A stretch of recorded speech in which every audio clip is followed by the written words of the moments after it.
Estamos muy contentos, muy alegres, debido a que hoy estamos iniciando por primera vez la clase bíblica en este horario en el que iniciaremos una serie de estudios en el libro de Génesis. Así que el Señor nos dé su gracia, nos dé entendimiento, sabiduría, y como iglesia podamos edificarnos en la fe, consolidar doctrina, conocer a nuestro Dios y de esta manera ir creciendo a la imagen de nuestro Señor Jesucristo.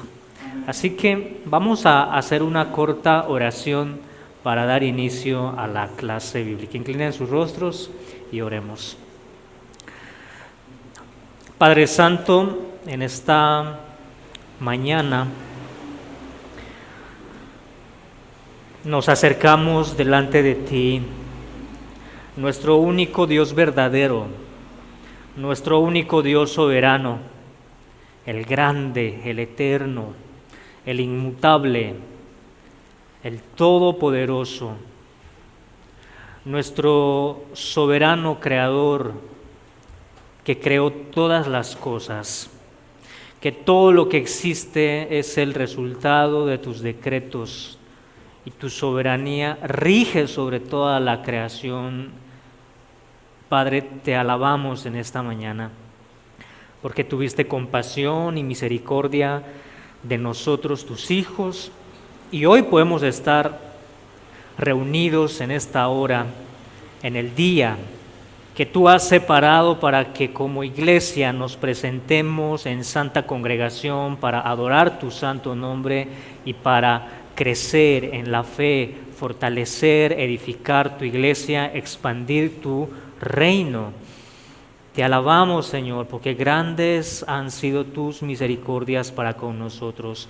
Permite que hoy como iglesia podamos conocer aún más tu palabra y de esta manera conocerte más a ti para amarte más y servirte mejor en la congregación. Bendice a tu pueblo que está reunido en esta hora, bendice al maestro que corresponde en esta mañana, llénanos de tu Santo Espíritu para leer y meditar en tu palabra. En Cristo Jesús te alabamos, te lo rogamos. Amén.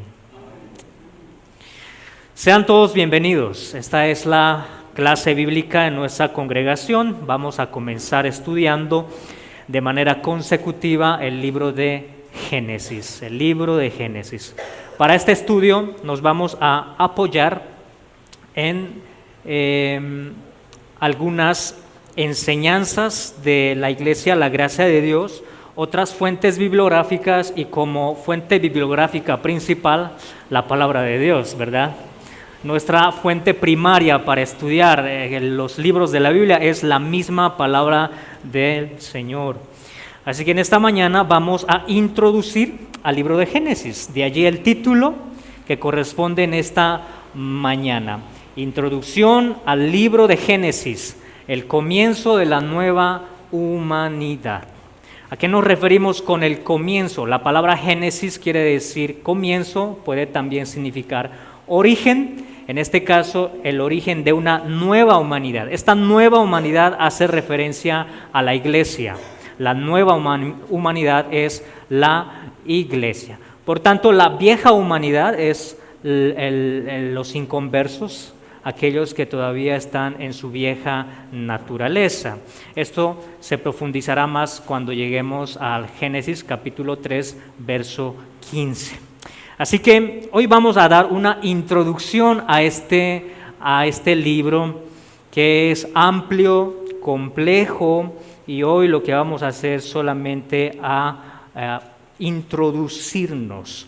La importancia que tiene Génesis para nosotros como iglesia, ya que Génesis no solamente nos da el origen de la humanidad, sino también el origen de otros temas que son relevantes para nuestros días.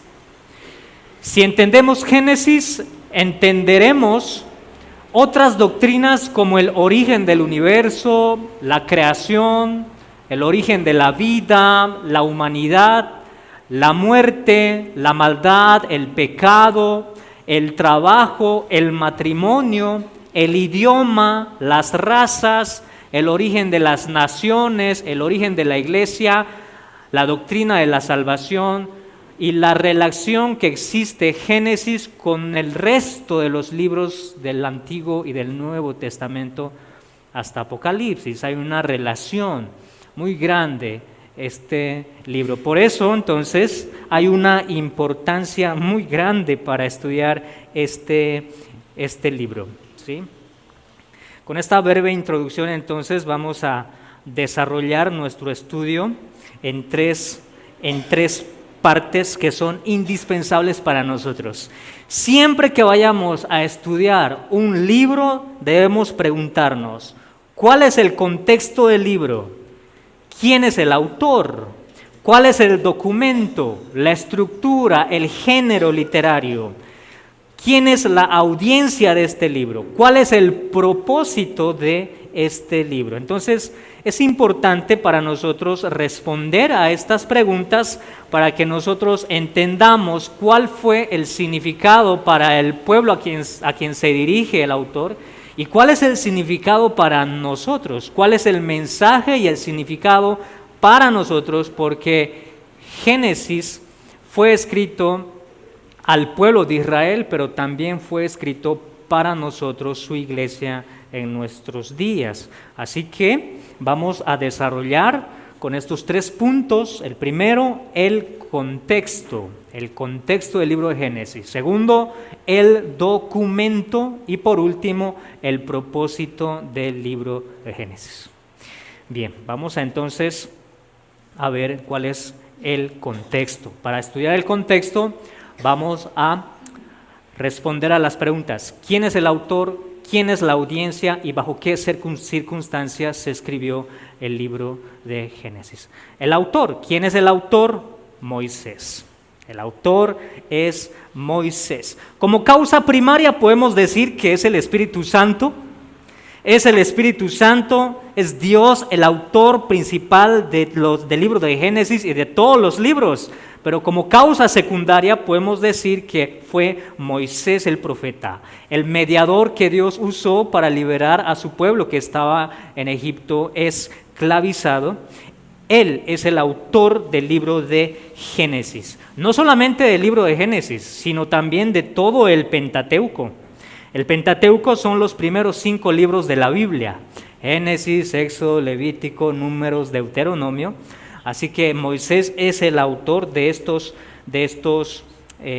5 primeros libros de la Biblia.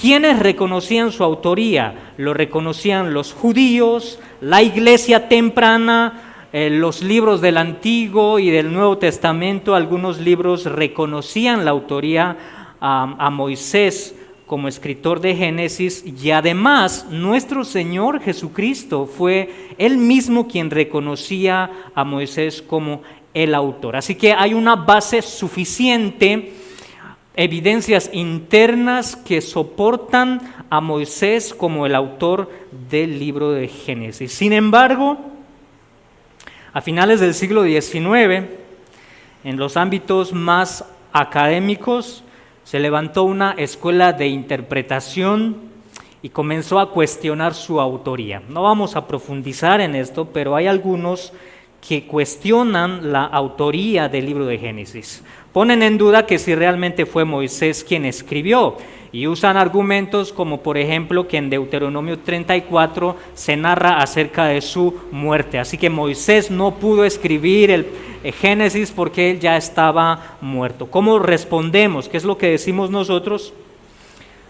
Aunque para ese entonces Moisés ya no pudo escribir y no pudo relatar su muerte, tuvo que escribir alguien que era cercano a él. Pudo haber sido Josué quien haya escrito el relato de su muerte. Sin embargo, esto no quiere decir que Moisés no sea su autor. Hay otros pasajes donde se dice que, por ejemplo, Moisés fue el hombre más humilde.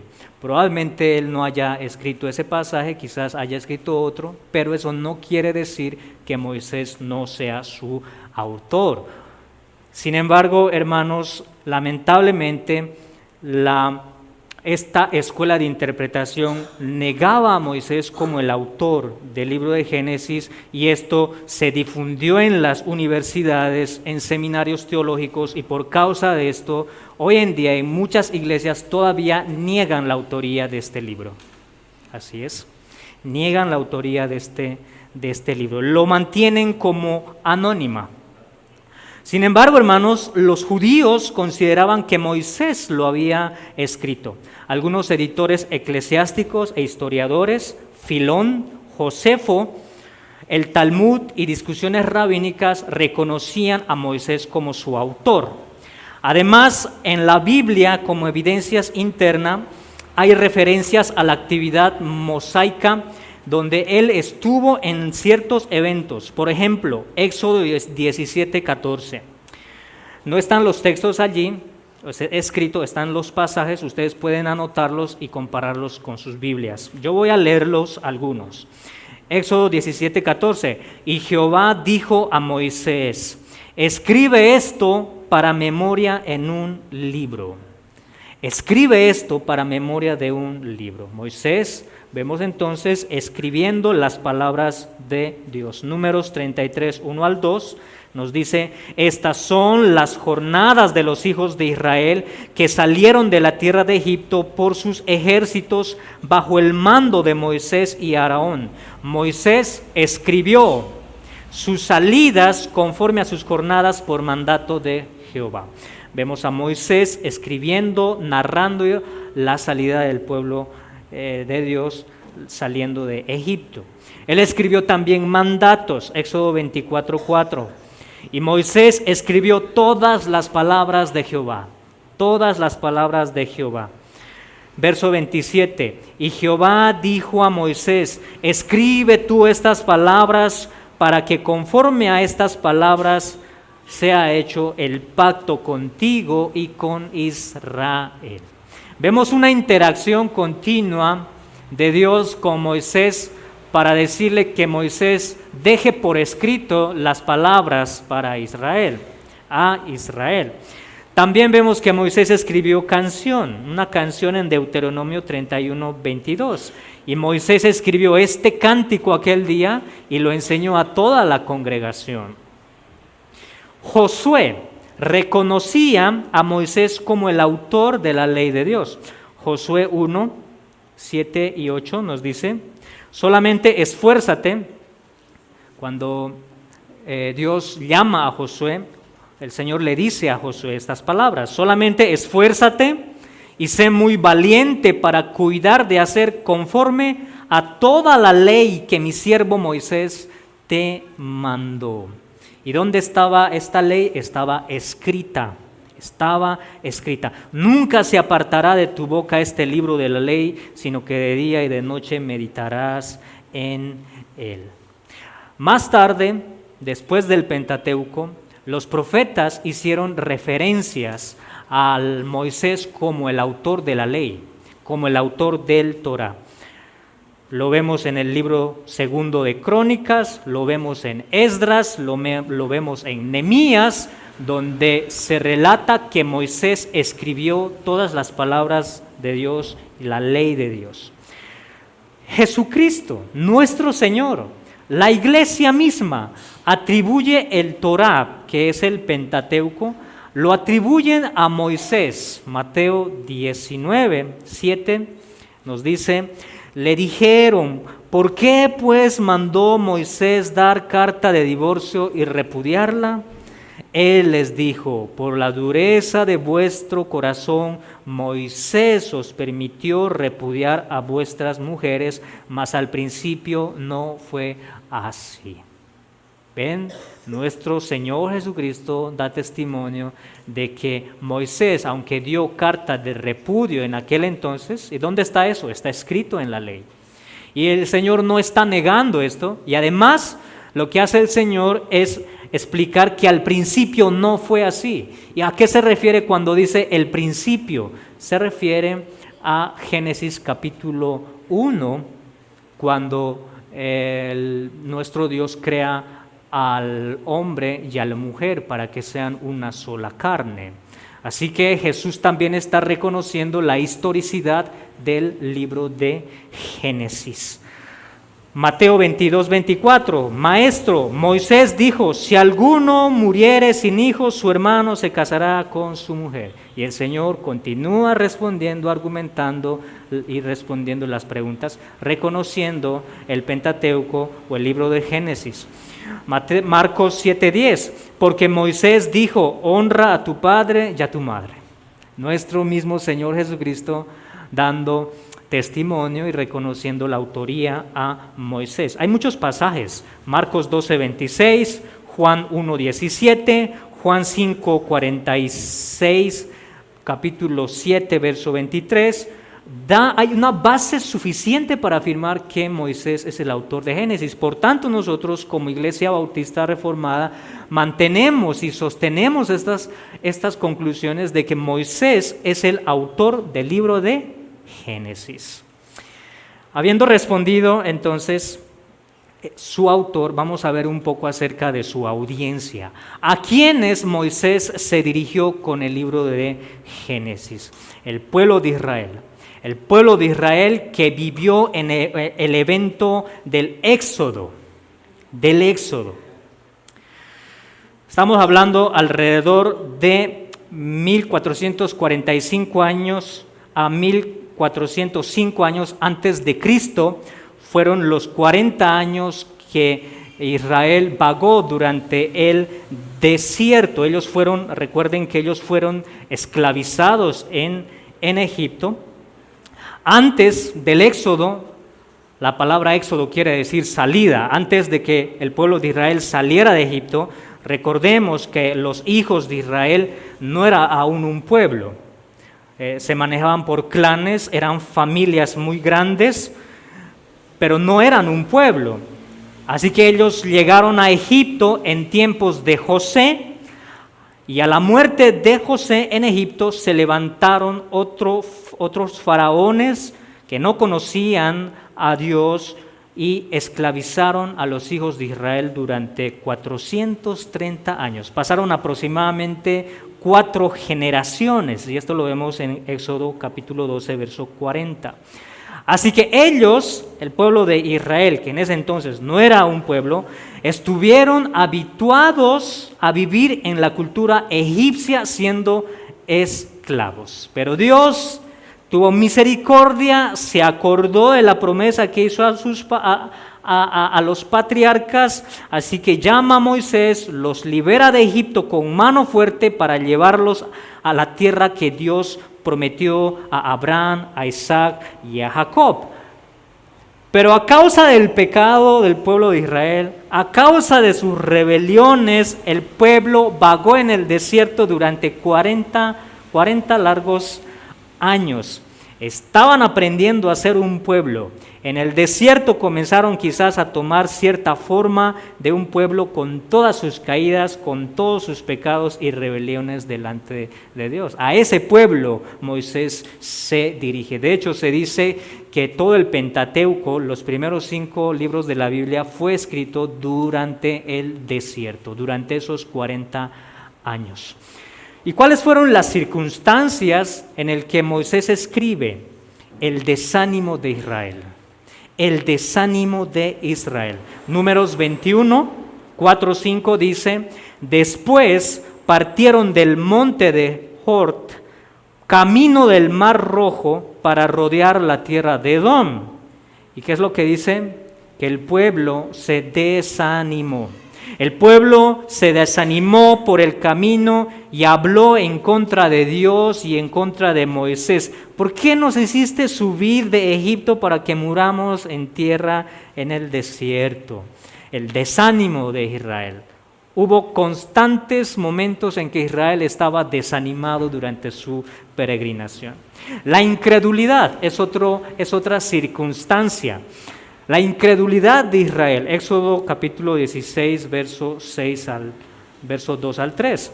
Y toda la congregación de los hijos de Israel murmuró contra Dios y Aarón en el desierto. Y les decían los hijos de Israel: ojalá hubiéramos muerto por mano de Jehová en la tierra de Egipto, cuando nos sentábamos a las ollas de las carnes. La incredulidad, la duda del pueblo de Israel en el desierto. De hecho, a Hebreos en el Nuevo Testamento nos dice: ¿a quienes juró que no entrarían en sus reposos, sino a aquellos que desobedecieron? Y vemos que no pudieron entrar a la tierra prometida a causa de la incredulidad. Así que estas son las circunstancias: el desánimo de Israel, la incredulidad del pueblo y también sus rebeliones.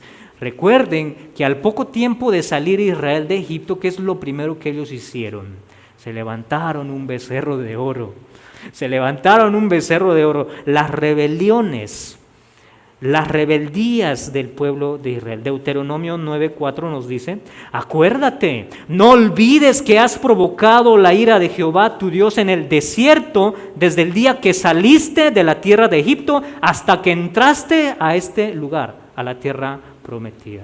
Entonces miren que las circunstancias en el que Moisés escribió Génesis fueron en que Israel estaba desanimado, luchaba con su fe, pecaba contra Dios, así que Moisés redacta este libro para animarlos. Más adelante vamos a ver cuál fue el propósito con el que Moisés escribió este libro. Entonces, habiendo visto el contexto, el autor, la audiencia, las circunstancias de este libro, vamos a pasar a estudiar el documento.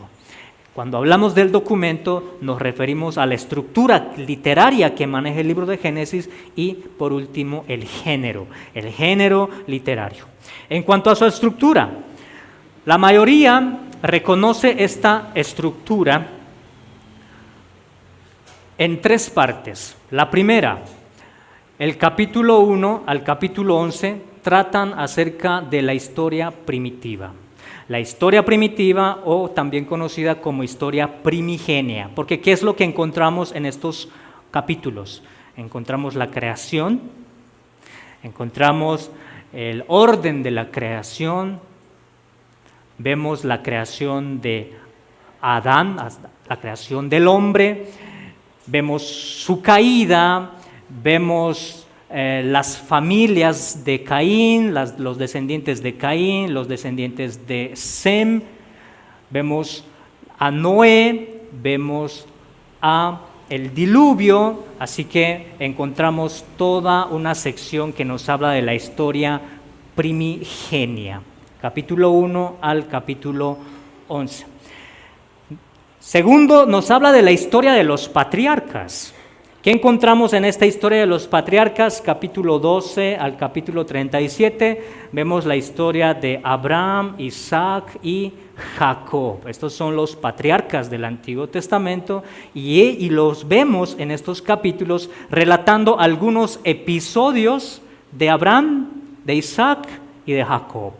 Vemos el desarrollo, se va a ver cómo el pueblo de Israel va a ir desarrollándose como un pueblo, como una nación. Sus comienzos, sus inicios, el origen de esta nación.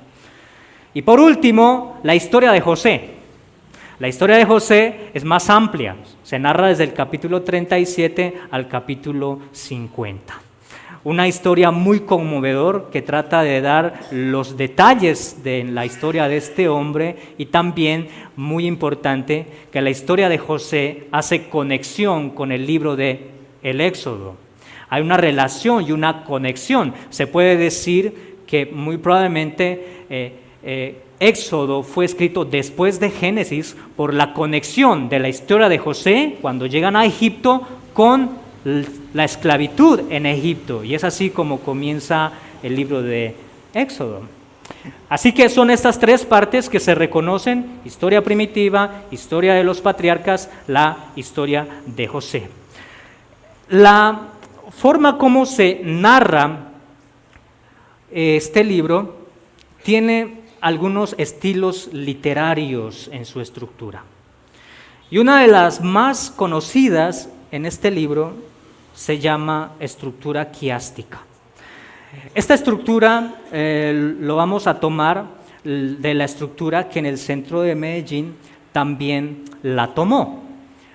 Esta estructura quiástica consiste en que los extremos, los puntos de los extremos se van uniendo, tienen una relación hasta llegar a un punto medio o a un punto X, que significa el énfasis del relato que se está escribiendo. El ejemplo 1 que tenemos acá, vemos el A1, miren en las pantallas, el A1 nos habla el mundo en caos, capítulo 1, verso 1 al 2. Y en el otro extremo, que está al final, nos habla del mundo ideal, capítulo 2, verso 1 al 3. ¿Y qué es lo que vemos en medio? Vemos el mundo poniéndose en orden. Es decir, el énfasis de esa primera narrativa que vemos del capítulo 1 al 2 es al mundo poniéndose en orden. Y esto tenía un propósito especial para el pueblo de Israel, para su aplicación. Recuerden que las circunstancias del pueblo de Israel es la incredulidad, es desánimo, son sus rebeliones. Así que estas estructuras que vemos, que se llaman estructuras quiásticas, tienen un propósito para el pueblo de Israel. Este es un primer ejemplo de 3 puntos. Hay estructuras quiásticas de 4, de 5, de 6 puntos. Puede haber estructuras en capítulos enteros, en 4, en 5 capítulos enteros se pueden encontrar estas estructuras quiásticas. Otro ejemplo de 4 puntos podemos encontrar en el siguiente relato. El hombre en el huerto de Edén, capítulo 2, verso 4 al 17. Y el extremo, al otro lado del extremo se encuentra el hombre fuera del huerto. ¿Ven la relación? Por un lado vemos al hombre en el huerto del Edén y al otro lado vemos que él sale del Edén. ¿Y qué es lo que se encuentra en medio? En el punto B1 y B2. El hombre bajo la bendición de Dios y su contraste, el hombre bajo la maldición de Dios. Entonces miren que hay una relación estrecha en cómo Moisés escribió en estas estructuras quiásticas que cumplían un propósito en el pueblo de Israel. Otro tercer ejemplo, miren esta estructura quiástica que es cruzada, separados por colores para que lo puedan distinguir. Vemos la violencia primitiva de Caín, cuando Caín mata a su hermano Abel. En el A1, y en el otro extremo, el A2, la esperanza primitiva en Set. En Set. Vemos la violencia primitiva de la familia de Caín, y al otro lado vemos la esperanza primitiva en la familia de Set. Entonces, a esto lo llamamos estructuras quiásticas. Pueden notar la relación, ¿verdad?, que existen entre estos puntos. Y tenían un propósito, cumplían un propósito especial para el pueblo de Israel, el cual se irán desarrollando en el estudio en toda la serie de estudio que vamos a comenzar en este libro. Entonces, podemos decir que la estructura literaria del libro de Génesis nos lleva a otro punto a hablar acerca de su género literario. El género literario de este libro es género narrativo histórico. Narrativo histórico. ¿A qué nos referimos con este género? Significa que todo lo que está escrito en Génesis es real. Es real. Todo lo que vemos en el libro de Génesis es real. No es un cuento, no es una leyenda, no son mitos. Significa que todo lo que nos dice en Génesis es real. Si nos dice que fue una serpiente quien tentó a Eva, fue una serpiente. Si nos dice que fue un diluvio de 40 años o 40 días, tuvo que ser un diluvio de 40 días. Que Sodoma y Gomorra fue destruido con lluvia de fuego, tuvo que ser así. Que la mujer fue creada de la costilla del hombre, tuvo que ser así. todo el relato que nos escribe Moisés en el libro de Génesis es real, por eso lo llamamos narrativo histórico. Se narra primero como toda una historia y lo histórico es porque realmente sucedió. ¿Por qué hacemos esta afirmación? Debido a que otros han propuesto diferentes géneros. ¿Recuerdan cuando les hablé que una escuela de interpretación se levantó a cuestionar la autoría de este libro? Bueno, ellos no solamente trataban de negar al autor de este libro, sino también trataban de negar sus milagros, los hechos, trataban de negar la historicidad y proponían otros géneros para interpretar el libro de Génesis. Por ejemplo, decían que era una novela, decían que Génesis es un mito, ¿sí? Que realmente el relato de la caída realmente no fue algo como Génesis 3 lo explica. Que el relato de la creación del hombre no, esos son mitos, esos son leyendas, esos son fábulas. Son como cuentos para adquirir, extraer las enseñanzas morales para nuestros días, pero que realmente eso no sucedió así como lo dice. Que el diluvio realmente no sucedió, eso fue una leyenda. Así que lo interpretaban de manera simbólica. Estos son símbolos solamente, es algo que no pasó. Son alegorías. Es una colección, es una saga que se escribió para enseñanzas morales para nuestros días. Eso es lo que proponían estos hombres, el cual nosotros lo negamos como falso, como equivocado, como erróneo. Nosotros consideramos al libro de Génesis como un libro histórico. Así que el género literario de este libro es narrativo histórico. Todo lo que se dice en el libro de Génesis fue tal cual, así como Moisés lo narra, es así como lo que pasó. Y vemos que el mismo Señor Jesucristo lo reconoció, y varios libros del Nuevo Testamento reconocen el género literario del libro de Génesis. Ahora, eso no significa que solamente son narraciones históricas que no tienen aplicaciones espirituales para nosotros. Claro que no. El género literario narrativo histórico implica una interpretación tipológica y espiritual. ¿Qué quiere decir eso? Para la iglesia actual, para nosotros, se aplican por el Nuevo Testamento, como por ejemplo el protoevangelio de Génesis capítulo 3, verso 16. El mismo Señor, el apóstol Pablo, hace referencia a Génesis capítulo 3, verso 16 en Gálatas 3, 16, por ejemplo. O la alegoría de Agar y Sara, Génesis capítulo 16 al 18, y el apóstol Pablo lo toma en Gálatas capítulo 4, verso 21 al 31. ¿O qué podemos decir de la serpiente de bronce? Fueron hechos que realmente sucedieron, pero el mismo Señor Jesucristo toma este hecho histórico y lo aplica a su propia vida.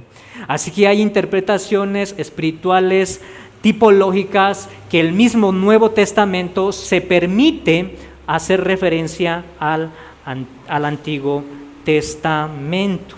Así que ya hemos visto con esto, ya vimos el género literario, la estructura o el documento, ¿sí? Ya vimos el contexto, ya vimos el documento del libro de Génesis y por último vamos a hablar acerca del propósito. ¿Qué propósitos tenía este libro para el pueblo de Israel? Ya sabemos que es Moisés, ya sabemos que tiene una estructura literaria muy especial para el significado del pueblo. Ya sabemos que su género es histórico, narrativo, que son hechos reales, pero ahora, ¿con qué propósitos escribió al pueblo de Israel? ¿Y qué propósitos tienen para nosotros? Primero, el despojarse del paganismo egipcio. Recuerden que el pueblo de Israel vivió esclavizado en Egipto durante 430 años. Ellos conocían la cultura egipcia. Conocían su cultura y además hay un dato muy interesante donde se dice que hubo otros documentos anteriores al Pentateuco que hablaban acerca de la creación, acerca del diluvio, acerca del decálogo. otros escritos paganos que decían lo contrario de lo que Dios había dicho. Hay un estudio que se llama Historia Primigenia, expuesta por el doctor Richard Pratt. Ustedes pueden buscar este curso, se llama Historia Primigenia, Richard Pratt, donde él profundiza aún más la introducción a este libro de Génesis y da otros detalles. Entonces, él habla acerca de un documento que es muy conocido, que se llama la Enuma Elish. La Enuma Elish era un documento babilónico que hablaba acerca de la creación y tenía como base el politeísmo, otros dioses que habían creado el universo. O el otro documento, el poema épico de Gilgamesh, un relato babilónico que hablaba del diluvio. Una variedad de relatos primigenios que hablaban acerca de la creación, el diluvio, que fueron escritos en Babilonia, en Canaán y en Egipto. Así que Moisés, que fue criado en la realeza, recuerden que él fue criado en las altas cortes, él tuvo que conocer estos escritos y además de eso sabía la influencia que tenían estas otras historias que antecedían al Pentateuco para refutarlas, corregirlas. Se dice que había el decálogo del libro de los muertos, que hablaba de los 10 mandamientos. De hecho, algunos decían que Moisés no fue el que escribió los 10 mandamientos. Ese documento ya existía mucho antes, que se encontraba en el libro de los muertos, el decálogo, que es muy parecida. Bueno, Moisés, además, tenía ese propósito de corregir algunos de estos documentos que influenciaban de alguna otra manera al pueblo de Israel que estaba acostumbrado y habituado a vivir en un pueblo pagano, siendo esclavo como en Egipto. Así que despojarse del paganismo, despojarse de toda clase de paganismo egipcio, de cualquier otra doctrina que no vaya acorde a lo que Dios dijo. Y el libro de Génesis no profundiza en los detalles de la creación, no profundiza en los detalles del diluvio o en otros temas, porque el propósito va más allá. El propósito es librarlos de la incredulidad. Muchos salieron de Egipto, muy probablemente habían infiltrados, muchos no eran verdadero pueblo de Dios, así que luchaban con su incredulidad. Los creyentes que salieron luchaban con su fe para volver nuevamente a Egipto, así que el propósito es exhortarlos, librarlos de la incredulidad, librarlos para llegar hasta la tierra prometida, exhortarlos para llegar a la tierra prometida. Muchos deseaban volver a Egipto. En Egipto estaban acostumbrados a su cultura y tenían una cierta comodidad, vamos a decir, tenían todo a su alcance, como la comida quizás, y ellos deseaban volver. Así que Moisés escribe este libro para animar al pueblo de Israel para que lleguen a Egipto, para que lleguen a la tierra prometida, lleguen a la tierra prometida. También tenía otro propósito, el desarrollo del reino de Dios por medio de los pactos. En el libro de Génesis vamos a encontrar el pacto de obras, vamos a encontrar la manifestación del pacto de gracia, que es Génesis 3:16, el protoevangelio. Vamos a encontrar el pacto con Noé, vamos a encontrar el pacto con Abraham. Vemos 4 pactos en el libro de Génesis, el cual van a desarrollar el reino de Dios. En el pacto con obras, el Señor establece su reino por medio de Adán y Eva, Y a causa del pecado se introduce otro reino, otro pueblo, ¿sí? Los de la simiente de la serpiente y los de la simiente de Eva. Allí surge otro reino. El desarrollo del reino de Dios es la simiente de Eva, que es su iglesia, y va creciendo de manera progresiva y en menor escala, pero la simiente de la serpiente crece aún mucho más, se expande mucho más. ¿Y qué es lo que hace Dios? Para mantener su reino, envía un diluvio. Y Dios hace un pacto con Noé. Así que Dios está tomando nuevamente a su pueblo, destruyendo al reino de la simiente de la serpiente, a sus descendientes, destruyéndolos con un diluvio y preservando a Noé y a su familia para dar continuidad al reino de Dios. Pero el pecado, como es de las tragedias más grandes, aún está en el pueblo, y vemos ahora el pacto que Dios hace con Abraham para distinguir y dar comienzos a la nación de Israel. La descendencia de Abraham sería como la arena del mar, como las estrellas del cielo, pero manifestado en el reino nacional en Israel, pero con aplicaciones futuras.